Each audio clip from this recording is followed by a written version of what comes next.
tell me a little bit about WAVAW and what you guys do here? Yes, absolutely. So, as you said, Women Against Violence Against Women, we're a rape crisis center. We've been around for a little over 30 years now in Vancouver, and we serve the Lower Mainland and actually pretty much nationally and globally too. We get calls from all around the world on our 24-hour crisis line. Our services obviously are for people who can actually come into the office here and do counseling or support groups or victim services. So we accompany women to the hospital, through the court system, to report to police if they wish. Yeah.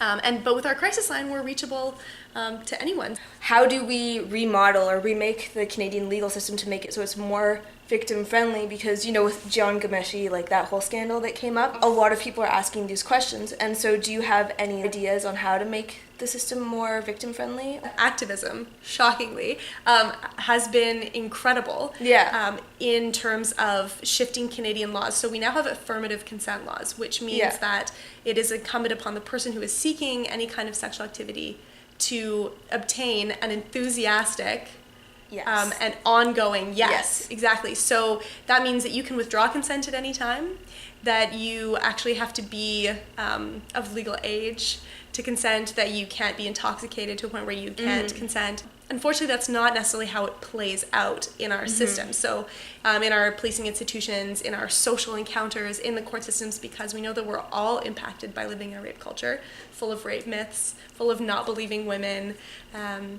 full of sexism and misogyny, and gender stereotypes that lead us to not believe survivors of any gender, really.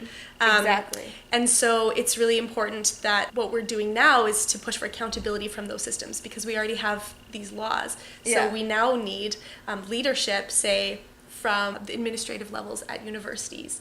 We need leadership within the police force. We need leadership from all of these places. Our government would be great as well to say, to start from that place of saying, this is important to us, we do believe survivors, and we're going to make it a lot easier for them to come forward to access what they need. So actually right now we've done a bunch of work at Vancouver Community College, VCC.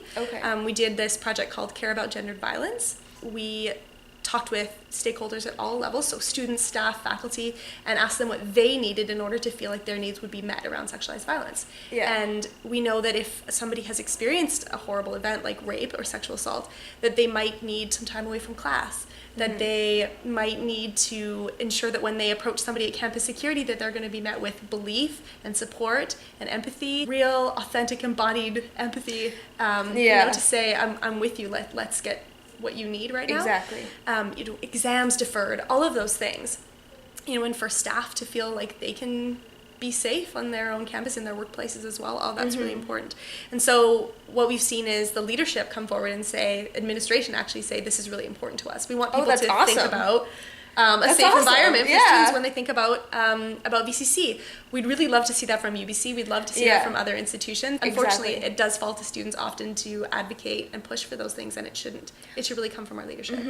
And so has UBC reached out to WAVAW in any way, especially after the sexual assaults that happened? No, we reached out to UBC. Yes, that's but they too bad. The SASC is there, and they do have some support for students. Yes, the SASC is wonderful. And of course, UBC serves thousands of people. And of course, the SASC, like all of us, is underfunded. 100% of core funding for women's centers was cut in 2001. What? By the Campbell government. So that's for all like crisis centers and all that across BC. We actually get about 50% of our funding from private donations. So we have like 8,000 unique donors. We have an incredible community of donors, people who will contribute even $10 a month. We have people that contribute thousands of dollars. It's really wonderful to have that kind of support. And we do call our donors and we talk to them and we ask them why they are doing that. And it's because a lot of people will say, well, I didn't have access to something like WAVAW when I needed it back in the day, or my mother didn't have access to this, so this is important to me. And it's really incredible to share their stories, and they're a part of what we're doing here. We would love to see the provincial government, the federal government step up and make this a priority, but we actually know that what we're seeing right now is the federal government and Stephen Harper saying that sexualized violence and murders of women are individual crimes.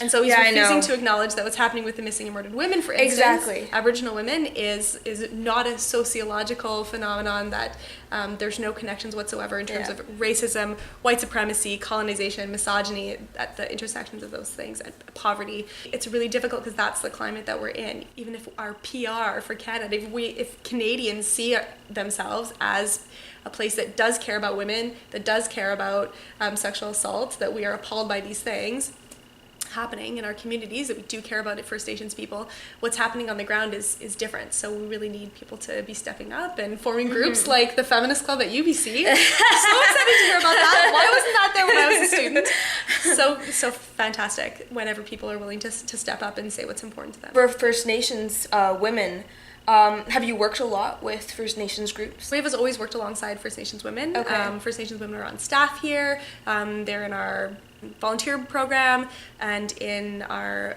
the pool of women that we are serving as well. So we have a Aboriginal women's program. It offers counseling and groups as well. Some are in the downtown east side, and we also do events. We did a smudge ceremony. We held that ceremony for 4 years, and it was in the downtown east side. Ceremony. So a smudge ceremony is a traditional healing method, a healing practice that some First Nations communities will use, and it involves burning of sage and. I think I've heard of that. It sort of cleanses and allows people to move forward.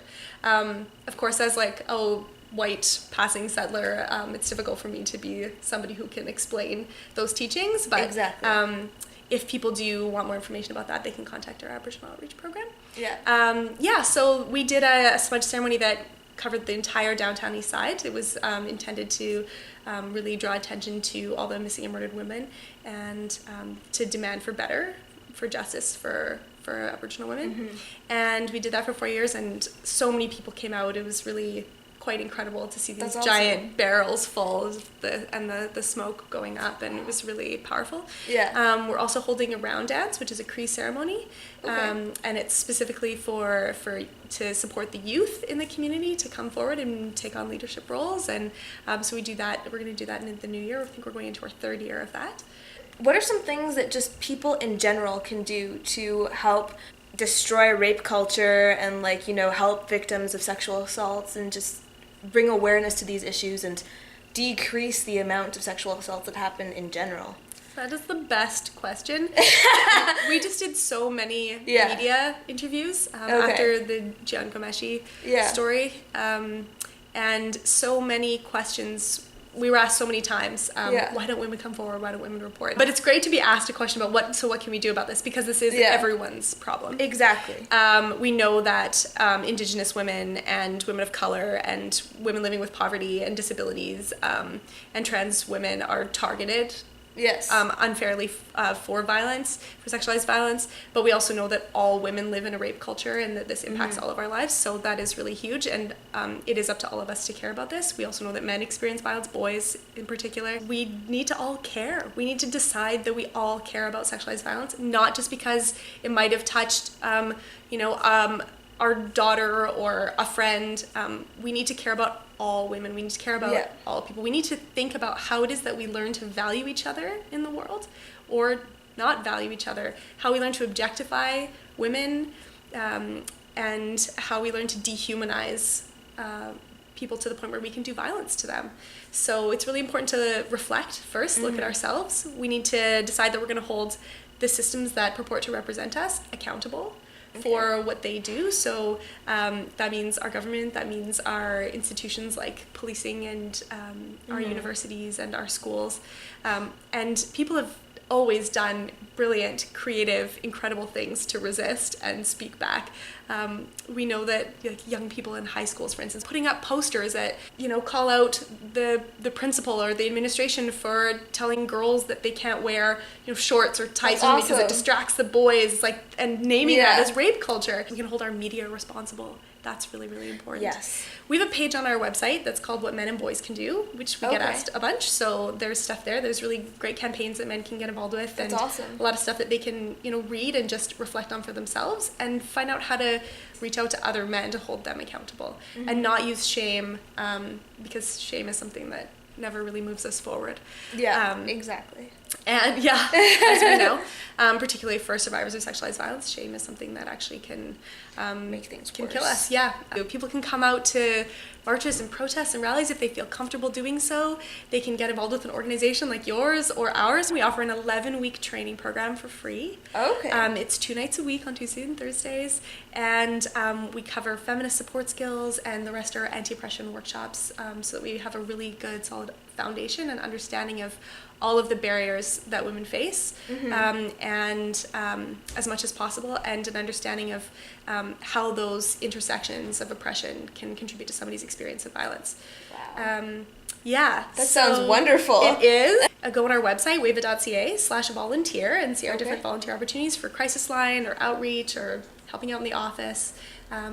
We love it if people wanted to make creative fundraisers for us. We have under donate on our website, there's information about how to host a third-party fundraiser. There's a really neat national campaign that's starting, which is demanding a debate by the leaders in the next federal election, for all parties to have their leaders participate in a debate on women's issues. And those issues are the issues that women's organizations are actually putting forward as important. So there's 100 organizations across Canada who are getting together to demand that this happens. So it's called Up for Debate. Up.ca. Okay. So people can look for that. Go check out their page and volunteer if you can. Anyway, bye!